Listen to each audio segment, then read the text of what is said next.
Good morning, America, and good afternoon, Europe. And hello and sveiki to everyone watching us from wherever you are.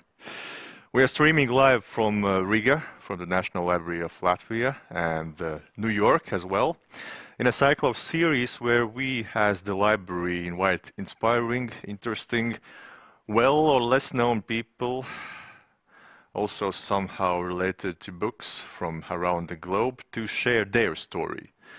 My name is August Zilberts, and today I will be your host. He is an inventor. He's a creator and holding more than 40 US patents.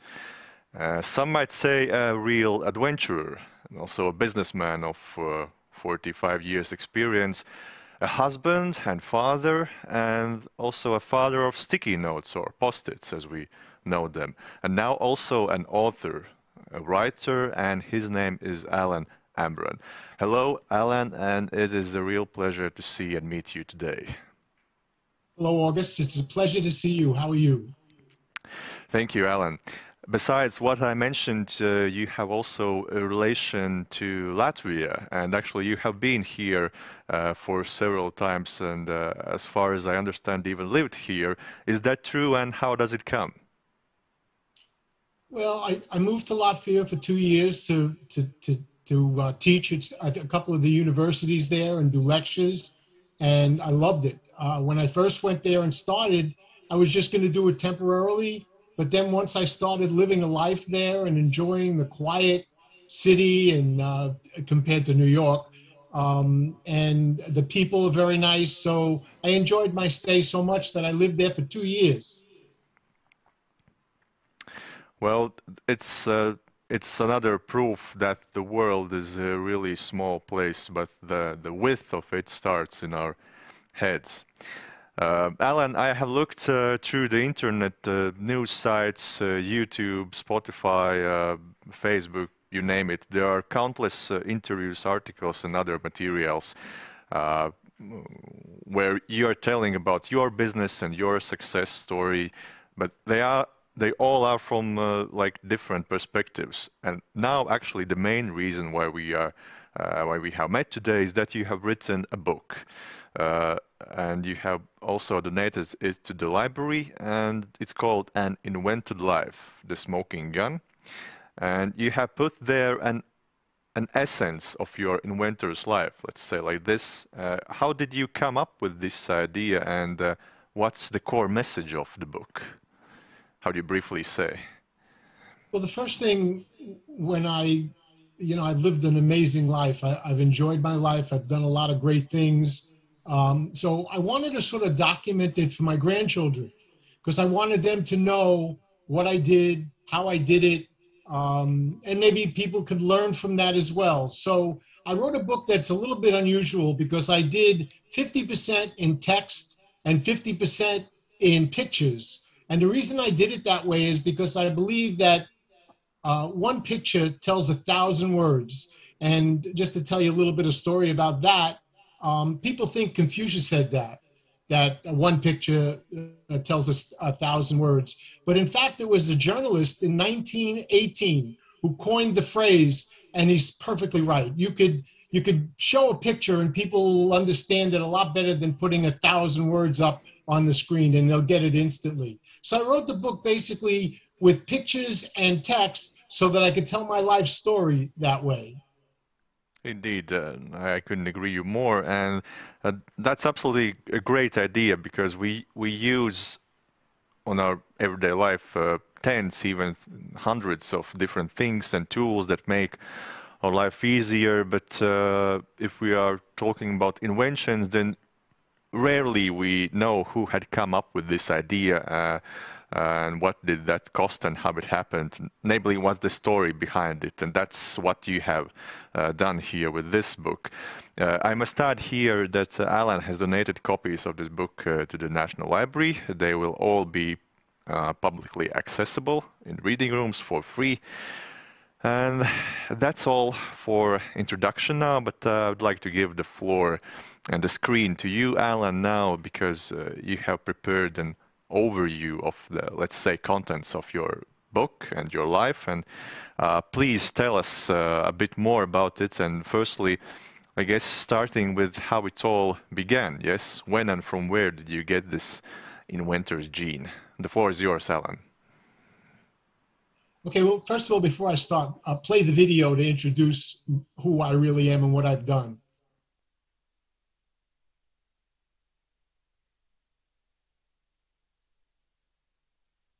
You may not know who Alanu Amronu is, but if you spend any time with children, the odds are you've come across one of his inventions. What was once known as a squirt gun is now a high-tech, super-powered, battery-operated, pumped, drenched, and soaked water gun industry. He's taken a simple squirt gun that sold $3 million per year and helped turn it into a new industry worth well over $200 million in annual sales, and all with a simple invention. And now the inventor of the battery-operated water gun, Alanu Amronu.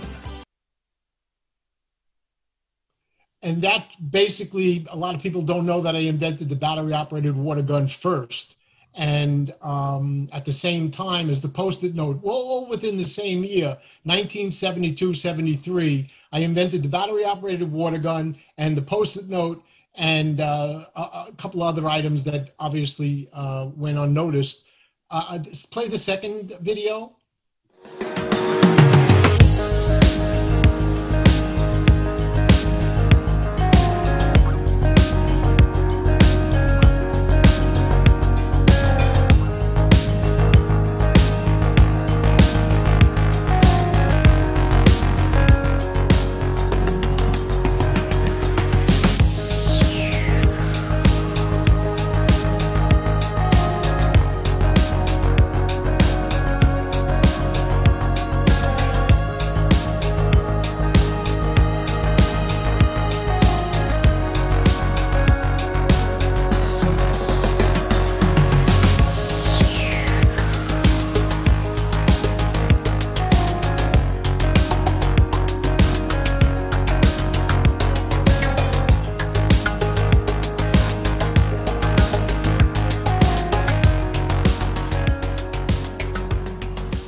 Okay, now I'm going to go through a slideshow of different things to explain the book in more detail. So I wrote in one of the books that I gave to the library that's going to be displayed that I had the honor of living in Latvia, and the National Library of Latvia is really very exciting to me, and I'm excited about that. Okay. The book itself, obviously, I'm not doing the book to make money. It's an expensive book to buy because of the pictures in it in hardcover. It's a little less expensive in ebook form and a little less expensive in audio. But I also published it so anybody in the world could just read it for free online. And I have on the screen now the link at issue.com, where you could actually go and read my book right now for no cost at all. And I just want the world to learn from my mistakes that I made in my life and the good stuff that happened in my life. Because I believe that from reading my experiences, you could prevent them in your life or make your life better. These are examples of pictures in my book. I have, like I said before, 50% of my book is in text and stories, and 50% of the book is in pictures to describe like my life in chapter 1, for example, when I was a kid and what I looked like and what I did, and right up also through when I lived in Latvia. I show some pictures of me in Latvia.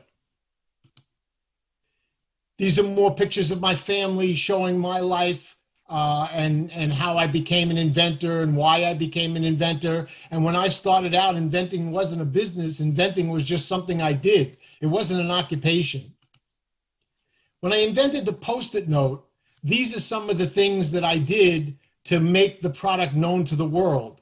I made drawings. I did advertisements. I went to companies to sell it.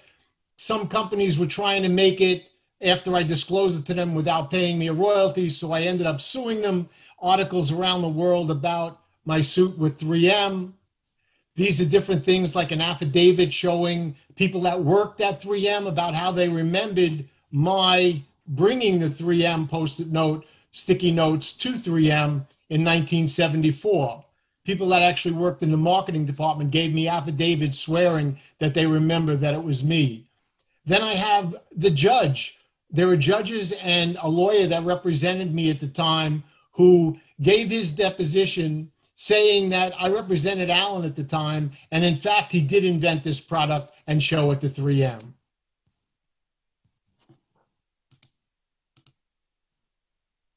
"3M didn't invent a Post-it note ever. As a matter of fact, 3M actually invented something called the press and peel secure bookmark, and they didn't introduce it till 1977, and it was a failure. And then in 1980-83, they came out with the posted sticky note, which then became very popular and successful. I also, at the time I invented the Post-it note, I invented the battery-operated water gun. On the left, you could see the battery-operated water gun artwork that I did, the patent I got on it in 1977. I was in People magazine with my son demonstrating the water gun, my prototype of the battery-operated water gun, and then all of the manufacturers that started making it is a picture on the right. Now, I explain all this in text as well, but in pictures, if for this presentation, you're able to get the story of what it looked like when I first started and what it looked like when it was in the store selling. These are more water guns that I came up with. You'll notice that Brad Pitt played with my water guns. Robert De Niro played with his son with my water guns. These are all like stars that played with my inventions, which to me was exciting. When you invent something and the world plays with it, it makes you very excited, especially when you see famous people actually playing with it. Also, battery-operated lawn sprinklers for Fisher-Price and big toy companies was other items that I invented.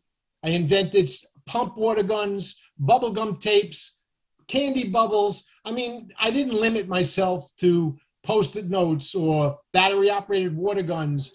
And I even went further and invented things like a digital barcode, changing barcode.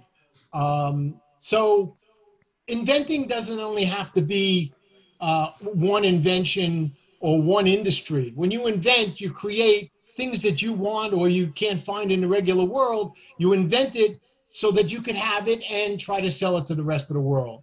One of the companies that yes. Sorry, I have one question here. Once I heard a really interesting interview with one Latvian businessman, and he said that in order to find a business idea, first of all, you have to find something that really annoys you, and then you start to look for solutions of it. Have you applied this kind of method to your inventions, or do you have just a natural necessity to create something? Because we all know that sometimes the laziness may be something that drives the progress, or in other times maybe it's something that annoys us. How do you think? Well, I'll give you a good example. If you put the picture back up, you could see on one of these pictures, I have Canali Bakery, which is a Latvian company. When I lived in Latvia, the one thing I missed the most of waking up in the morning and not being able to eat an American bagel. I mean, in America, 50% of all the people in America eat bagels every morning for breakfast. And I missed my bagel. So when I found a local shop that actually made a really great bagel, I felt that I wanted to help them go to a manufacturer in Latvia, which was Canali Bakery, who makes bread products and all kinds of different bakery items. They liked the idea, they went and did it, and we actually filed the United States patent on it, which is pending right now, on the process of how this bagel is being made, which is a lot different than a lot of the bagels made in the world now to make it taste really terrific. So yeah, having an idea isn't just coming from your head. The idea could come from something you're lacking or something you miss. Thank you. Okay, the next slide. I didn't only invent, Inventing isn't just products. Inventing is also trying to get involved in different things in different kinds of ways. I had no experience in Hollywood at all. But when I started to speak to people in Hollywood, and I was called by a friend of mine who works for a television company, they wanted me to help them get Christy McNichol, who was a star at the time on TV, to do a special for them. So in my book, I described how I went about to get in touch with her and to convince her to actually do the show. I ended up managing her and then managing other people in Hollywood at the time, because I was doing things very naively. I would tell the truth. I would be honest with everybody I did business with. And I found that being truthful and being honest got me to places where normal businesses wouldn't get to.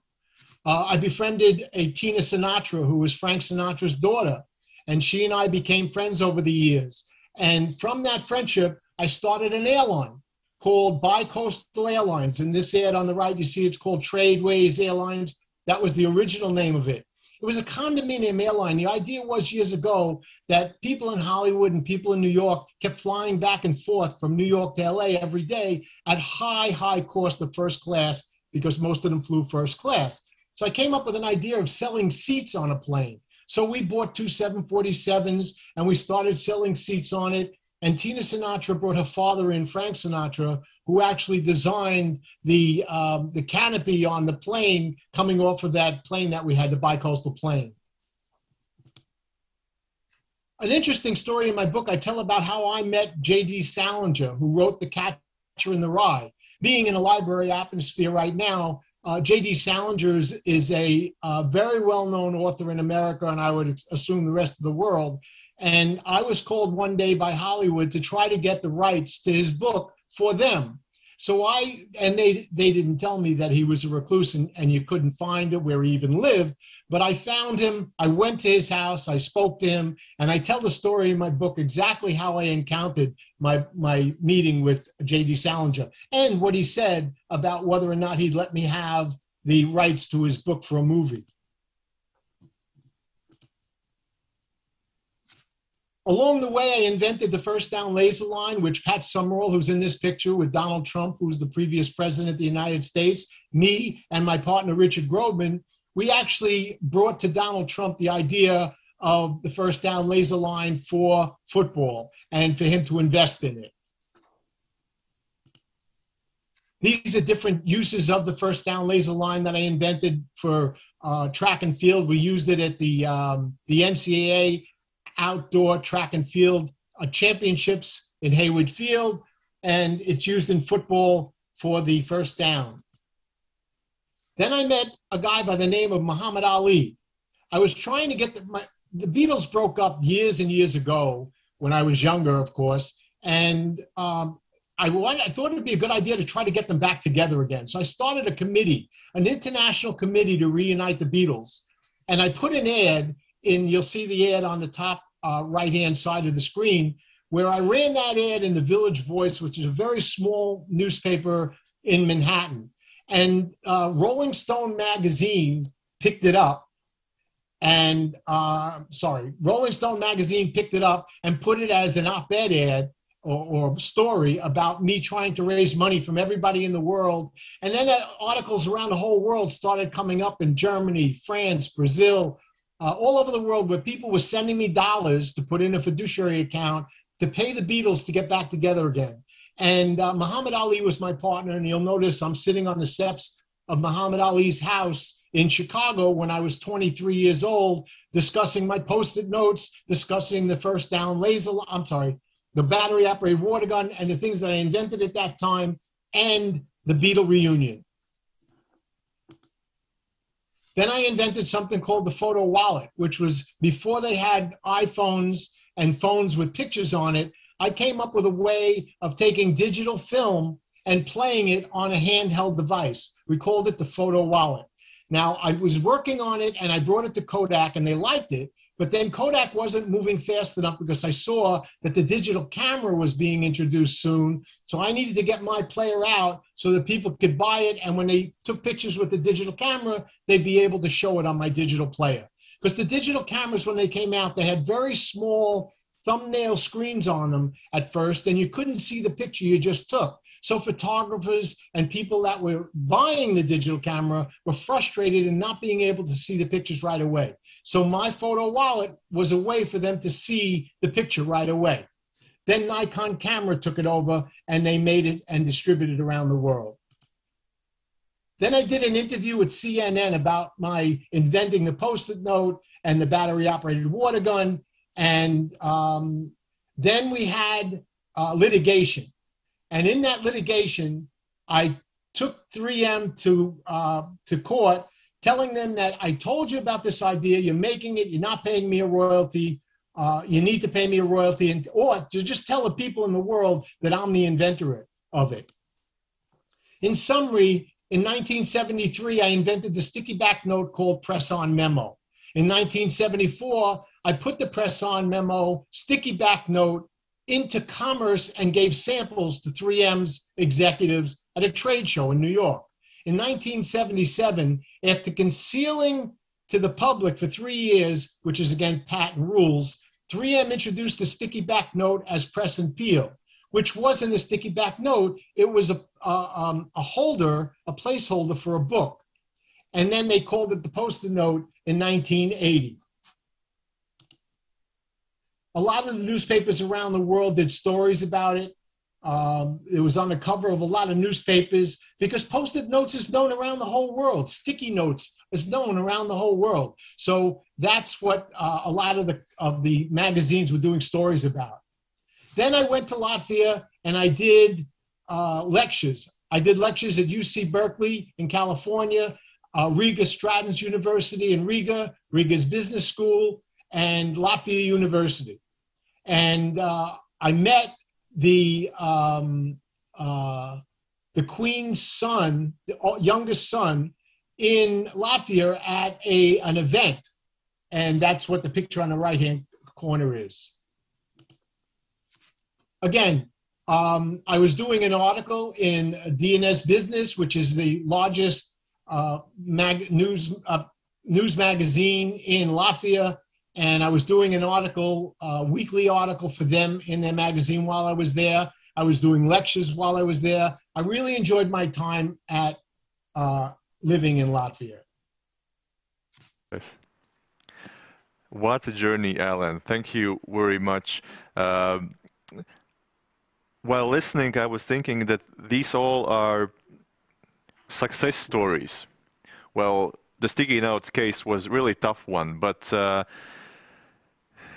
would like to ask you, what has been your biggest failure and what you have learned from it? In other words, if you met the young Alan today, what would you say to him?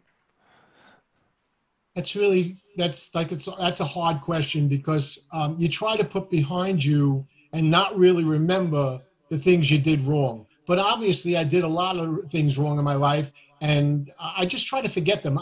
I would just tell me to do exactly what I did because I really enjoyed my life and I liked what the outcome was. So I'd really just tell my younger self, just do what you're doing and things will always work out. They always do.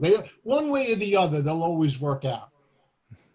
I have read your book and I really loved the story of the sticky notes, how you came to this invention. But could you please step a couple of steps back in the past and remind Latvians and how you came up with this idea? Because I think there are many people who have heard about you for the first time. So how the sticky notes came in your mind, how they arose in 1970s, yes? Maybe you could just a little briefly. Okay, well, so I just got married and it was 1972, 73, and I just got married and my wife and I were living in a house in Long Island, and I had to leave a note for her because I was going to a meeting and I was in a hurry and I had to leave her a note on the refrigerator or somewhere in the house. I left it on the refrigerator and I had no Scotch tape to put it up. So I'm looking all around the house for Scotch tape, and I say, look, I don't have time for this. I need to put this note up now. I don't know what to do. So I thought to myself, in my head was moving around, I said, you know, the best way to do it is I'll get a piece of gum, chew it, take a little piece of that gum out of my mouth and ball it up into a ball and put it on the refrigerator and put the note on it and hope it sticks. The problem was with that, it was very sticky and the gum was like sticking to my finger. So I went to a little part of the floor where there was dust, and I rolled the gum around in the dust and I made it a little less tacky. So then I took that little less tacky little wad of gum, put it on the refrigerator, put the note on the refrigerator, and then left. When my wife got home, she thought that was like the greatest idea she ever heard of or saw. And I at first didn't do it as an idea. I did it because I was trying to leave a note and I had no way other to do it. I couldn't use like industrial tape or we didn't have magnets in those days. You couldn't put a pin in the refrigerator. So it seemed like a really good idea and my wife liked it too. Then I started to work on it. I developed the glue for it and the rest is history. The sticky note was born. That's so great story. I love it, Alan. I was thinking that during the last, well, let's say 20 years, the world has experienced a tremendous digital jump, digital transformation, yes, and that has affected our daily lives, whole industries and businesses, and everything is digital, but we love to read books, to use our handwriting, to leave sticky notes. You see, some things have remained. And how do you feel about that, namely that your invention has remained timely since the 1970s? And how do you think if you had invented sticky notes today, would it be a success story of the same level? Yeah, I do. I think that, look, I use it every day too. It's not like because I invented it, I don't use it. I use it every day as well. And in my daily life, I go around to places and I see people using them all the time. It just gives me a thrill to see people using it because I know that when I first invented it, I try to explain to people how to use it. Like with any invention, you have to explain to people how to use it initially. I told people how to use it and I tell them they put the sticky note on the wall and they would take the sticky note from me and they'd put it on the wall and it would fall down. And I'd say, no, you got to they're pressing the middle of it. And everybody in the world knows now, but they didn't know when the sticky note was first invented. You got to press the top of the sticky note in order for it to stick. Otherwise, if you press the middle and let it go, it's going to fall on the floor. So little things like that is like interesting for people to know because it's true. When the sticky note was new, nobody knew how to use it. But now everybody knows how to use it. Same thing with the iPhone and computers. It's really hard to imagine it because we have got so used to these things, including sticky notes, yes. Alan, we have received a couple of questions here. I will read them aloud to you.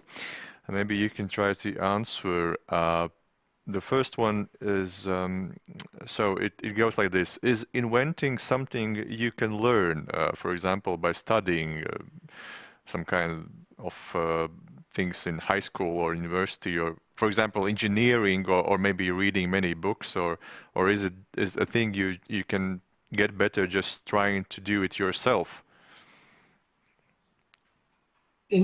No, it's in you. You either got it or you don't got it. It's like acting. It's like basketball playing. It's like baseball. It's football. If you got it, you got it. If you don't have it, you can't get it. It's not something somebody could teach you. But on the other hand, if during your course of your life you come across a problem, like when I lived in Latvia, my problem was I couldn't have a bagel in the morning that I liked. You figure out a way, or you find a place where somebody knows how to make the bagel better than the bagels you've ever eaten before. And then you go ahead and you file a patent on it and you try to make it into a product. But inventing is not something you could teach. I lecture engineers to keep an open mind, not to say, oh, I'm not an inventor, because everybody is an inventor. It's just that you have to have the situation. You can't just sit down in a room and say, I'm going to invent something. It just doesn't work like that. What you have to do is you have to like have a need, have a problem, try to solve that problem. And in the solving of that problem, like they say, Mother Nature is, a loaf of bread is the mother of invention, because a necessity is the mother of invention. Coming up with something that's a necessity is an invention, if it hasn't been done before. That's the hard part. Doing something that hasn't been done before is very, very hard in the way the world is today. But I'm living proof that no matter what time in life you are inventing, because when I invented the photo wallet, Microsoft invented everything that was digital. And there was just no way you can come up with anything new that was digital. Microsoft had a lock on it. And then I came up with the photo wallet, all because I felt that there should be a way to show pictures without backlit transparencies on a digital platform. And so it's just a matter of a need and filling that need. And if it turns out that need is an invention, you're an inventor. And inventing just one thing sometimes doesn't make you an inventor, but it does in fact start you on and realize that, hey, problems, I could solve more problems. I could be a known inventor eventually. Thank you. We have two more questions. Was the digital wallet project successful, and do you know how many of them were sold around the globe? Yes, it was very successful, and it sold all the production. I don't remember the number of the production run, but it sold 100% of the production run, and they were going to be manufacturing another run, but the problem was that things were moving so fast at that time, they started putting 4-inch screens on digital cameras. So it didn't work out, but it was successful for me. I made a few success. Some people measure in dollars. To me, the success was that Nikon made it, Nikon sold it, the public liked it, and I made a few $100,000. So it was nice. Thank you. Which, Alan, has been your most recent invention? I just recently got a patent on 2/22/22, which is a really interesting date, for a complete algorithm that monitors the game of American football. And what it does, it monitors the ball, the players, the field, the goalpost, the goal line, the first down line, and the sound on the field. This way, my algorithm is totally watching what's going on during the game and can actually answer any question a referee has during the game, like, did the player have his knee down before the ball broke the plane of the goal line, or was his knee not down before he broke the plane of the goal line? These are important things in whether or not it's an official first down or an official goal. So this algorithm that I invented is a system that works on the Apple Watch, where the referee wears the watch and is in total control of all the things that are happening on the field. Thank you, Alan. And one more. There are now many startups in the world, also including Latvia, many startup companies, new businesses. Have you tried to cooperate with any of them, maybe as an investor or maybe as an advisor? Some companies have approached me, but basically I don't like to get involved with raising money for other companies. I feel that that's like, I don't want to say it's the dirty part of the business, but when you're an inventor, the worst part of being an inventor is finding funding for what you invented. So I don't like that part of the business, although I understand people have to have startups and people have to have inventions for those startups. But that's the only part of the business that I really was never great at and didn't really like that much. I see. It really differs how money was attracted back then in your days and today. For example, I remember in the book you you wrote, and also I heard on some kind of interview that when you invented your this water gun and you brought it to the company, they immediately gave you a check for $500, which was a big money at that time, yes. But at the same time, it was quite hard to make this invention at that time, a commercial success due to Vietnam War, yes. So these things we also have to take into account. An invention is good at timing. It's all about timing in life. If you invent something like I invented the battery-operated water gun, and the Vietnam War was raging at the time, so nobody wanted guns. And in the world today too, nobody wants guns either. But when I invented it, I had to wait 10 years till the Vietnam War was over before toy companies were able to sell toy water guns again. And even then, we had to make them red and not look realistic. So yeah, the environment, the climate in the business world, the climate in political world has a lot to do with whether your invention is timely or not. And timing is almost everything. You can invent the best thing in the whole world, and if it's not right time for it, it's just not going to work. That's so true. Thank you. And do you have any inventions like in your mind for the future, or something you're working on right now? Like I said before, inventing doesn't work like that. I could be like driving my car and a thought will pop into my head, and it would be something that I never heard of before.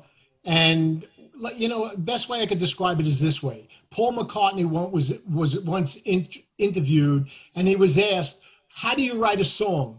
And he says he doesn't write a song. He wakes up in the middle of the night and he has the tune in his head already. And then he just writes it down on the side of the table. That's how inventions mostly work. It just comes, it's like something you've seen or ready all the time, and while you're sleeping, just keep your sticky notes and a pencil right next to your bed. Alan, thank you very much. Sticky notes, yes. Preferably sticky notes. What a journey. Thank you very much, Alan, for this inspiring story. I think that many of us will afterwards, on the following weekend, try to invent something on their own, or at least to try to wait for this magical moment. And actually, that is not impossible from the other hand, because the more you try and miss, the more you are approaching to success. And I think I read recently about space shuttles, that we have SpaceX today, not due to many successful flights, but due to way that there have been way more unsuccessful. And a bit of luck and also being in the right place and in the right time is the secrets of this mixture. So I remind to all the viewers and listeners that the book is now available online, and also in bookstores, and also at the National Library of Latvia, and Invented Life. And you can get your free digital copy also. It's in the Facebook comment section. And the recording will also be available afterwards at the library's YouTube and Facebook channels as well. Thank you, Alan, very much. Thank you, Iveta. Thank you, Ronalds. Thank you for making this happen. Paldies. Thank you. Paldies. And have a nice weekend. Good luck. Thank you. You too.